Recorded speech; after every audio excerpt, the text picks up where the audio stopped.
కామనర్స్‌లో ఉన్న ఇద్దరు అమ్మాయిలు కూడా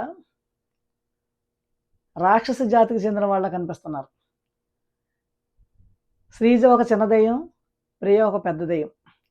ఇద్దరు నోర్లేసుకొని పడిపోతారు. అది మంచి, చెడు ఏమీ లేదు. అది ఏం మాట్లాడొచ్చు, ఏం మాట్లాడకూడదు అనేమి లేదు. మాకు నోరుంది గాబట్టి మేము ఏదైనా మాట్లాడేస్తామని శ్రీజ చాలా విజృంభించేసి మాట్లాడుతుంది.